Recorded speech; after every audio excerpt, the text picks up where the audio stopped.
So, last night was the press conference between AJ and Dubois, and similar to my last video, I'm going to try and sort through the masses of boxing content that is out there and try and find the most interesting ones from the press conference. So, I think the first thing to clear up is I think these rumours about Don Charles and Daniel Dubois having a fallout is a load of nonsense. I heard Frank Warren speak about it to Steve Bunce, and he basically said that Don Charles, he's got the flu. He's in bed. Of course, he doesn't want to be doing a load of interviews and being around Daniel Dubois with the flu. So, Don Charles should be there on fight night, and all these rumours about a fallout, I think just rumours. I think that's all it is. I don't think there's anything more to that story. So I want to try and focus a bit more on the undercard of this video, because obviously we've done so much talking about AJ and Dubois. I'm kind of a bit burnt out of it, give me something different. So I'm going to try and focus a bit on the undercard. So after listening to the podcast with Steve Bunce, he interviewed Josh Kelly, who now wants to be known as Joshua Kelly, apparently. And he said some things that really impacted me, I think sometimes it's so easy to forget that fighters are human beings and they go through challenges too, We all expect them to be at 100% at all times, ready for all fights, but these guys have challenges too. Josh Kelly talked about, before his loss of Avanesian, he said he was really struggling. He was a massive hypochondriac. They were just so nervous about, touching things, eating things. He said it was driving him a bit crazy. He said he was struggling to sleep because of it. He only got 12 hours of sleep the entirety of the week before he fought Avanesian. He was, drinking whiskey shots to try and get him to bed. And, the weight cut affected him so badly, they had to give him 7 caffeine shots just so they could get him to do his walk and, get up to the fight. So that was just a real eye-opener for me.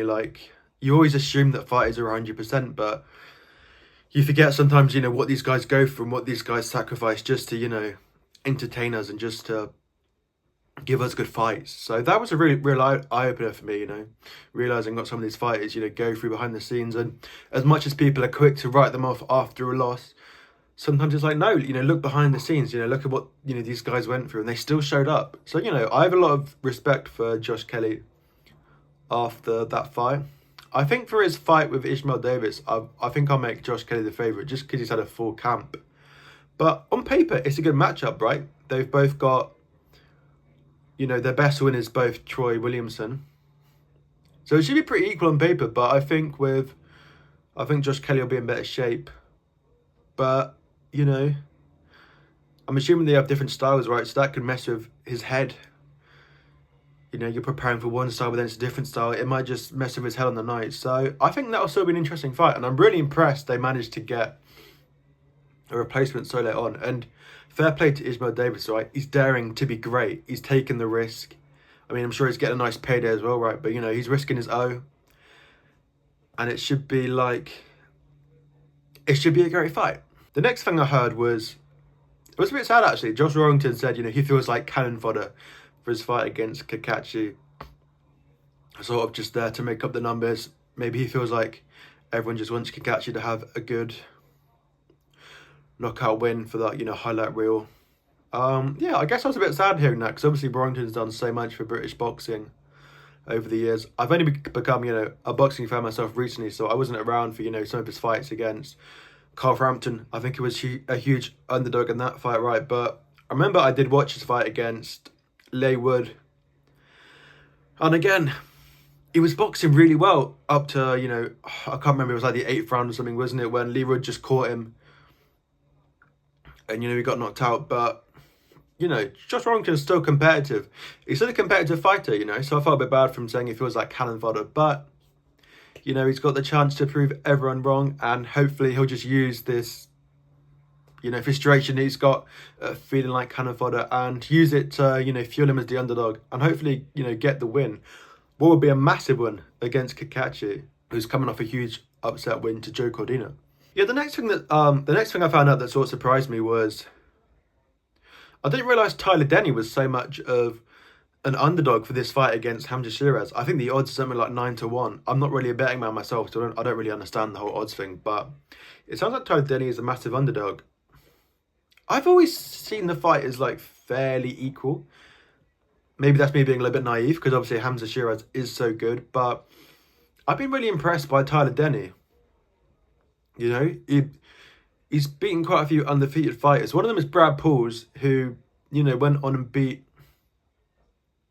Brad Pauls went on to beat Nathan Heaney, who beat Denzel Bentley, sorry, who's, you know, one of the top middleweights in the country. So, you know, just from that reason, I've been like, I do think Tyler Denny has a chance in this fight. I think, you know, he's used to being an underdog. He's awkward. He's tough. So I can see him giving Hamza Shiraz a good fight. But, I mean, maybe this is me being a bit naive to, you know, how good Hamza Shiraz is. Because, you know, he proved he was really good against Ammo Williams, right, getting that KO in a 50-50 fight. But, you know, Hamza did get wobbled a bit in those first few rounds. There were a few times Ammo caught him. But, I mean, Hamza was aware of that. He said in his interview with Vidal Riley that, you know, he was aware of that. He's been working on it. And Hamza Shiraz, he seems like a very assured man. Like, I was looking at him in his interview with Vidal Riley. I was like, he just seems like really in control of everything. You know, he said it himself, you know, mentally, physically, and spiritually. He's feeling good. It's quite interesting he says spiritually, you know. And I was very impressed, you know, by the way Hamza Shiraz, you know, conducts himself. He seems like a true professional. And he seems very ready for this fight with Tyler Denny. But I still don't think the odds are quite as crazy as the bookmakers are having it. But I still can't believe how tall Hamza Shiraz is either. Like, he was way taller than Vidal Riley, who's a cruiserweight. So how he gets down to middleweight is beyond me. I guess he just must be, like, quite tall and skinny. Probably doesn't do many weights, because obviously that's going to make your weight go up. Maybe that's something Tyler Denny could try and use in his fight, you know. Maybe Hamza Shiraz doesn't quite have the strength, you know, being a bit smaller. But obviously, you know, Shiraz does have, you know, the range and the height advantage. So, again, I think Shiraz is favourite. But I was surprised that Denny was such an underdog. But again, another fight I'm looking forward to. I think another thing people are forgetting with these fights is people forget, like, how quickly the boxing landscape can change, you know. Just look at Devin Haney versus Ryan Garcia, for example. You know, before that fight, you know, people were like, oh my God, is Devin Haney the new Floyd Mayweather? You know, he'd beaten Kambosos, Lomachenko, debatably so, of course, and then Prograis. And everyone was like, oh my God, this is the new Floyd Mayweather. And then Ryan Garcia drops him 3 times and, you know, everyone's laughing at him, making memes of him on the internet. So I think people can forget how quickly the boxing landscape can change, you know. We give a lot of credit to, you know, Hamza Shiraz, but no one's invincible. Everyone can be beaten on their day. And, you know, surely there's bound to be an upset on this card, right? There's been upsets on nearly all of the cards so far. You know, Kikachi was an upset.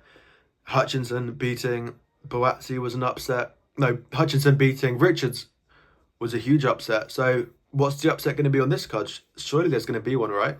Yeah, I think the only real thing to take from the press conference itself was there were some mind games going on. I think Dubois was late to the meeting thing yesterday, so I think AJ was late today. So there's a little bit of mind games going on with the press conference today, but nothing too much to report. Yeah, there was a funny story with Derek Chisora as well. Apparently, he was being interviewed by George Groves, and he was calling up a restaurant, and he just told them, tell the chef Derek Chisora is coming. Like, imagine having that aura where you can just call up the chef and be like, yeah, I'm coming. So I thought that was a little funny story from Derek Chisora. He thinks AJ's going to win quite convincingly, but he's good friends with AJ, so take it that what you will. I think the last thing to mention, just in terms of the fight, is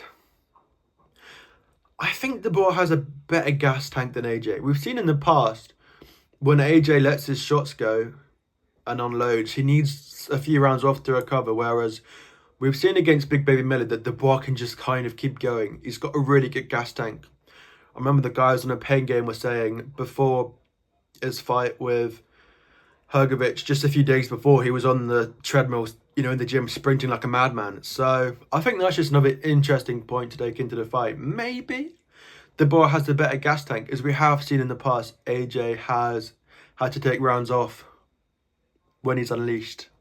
And just quickly to talk on Boatsi versus Hutchinson. I think Boatsi does need to make a statement.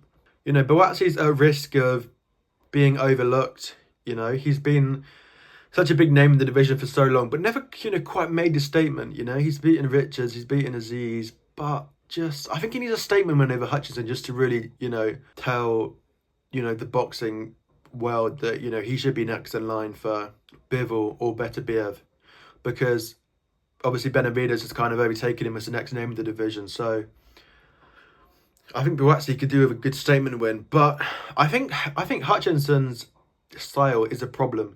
They haven't sparred much before, which concerns me for Buatsi, because that's the same problems Richard had. I think he was just stunned by Hutchinson's style, the way he just comes forward, very much like the Hutch trainer's nickname, and just puts it on you. So yeah, they're all the interesting stories I found from the press conference night last night. Obviously tonight is the weigh-in, and then tomorrow night is the fight. So very excited. Leave your thoughts in the comments down below. Leave your prediction in the comments down below. Like and subscribe if you enjoyed the video. Thanks for watching. Goodbye.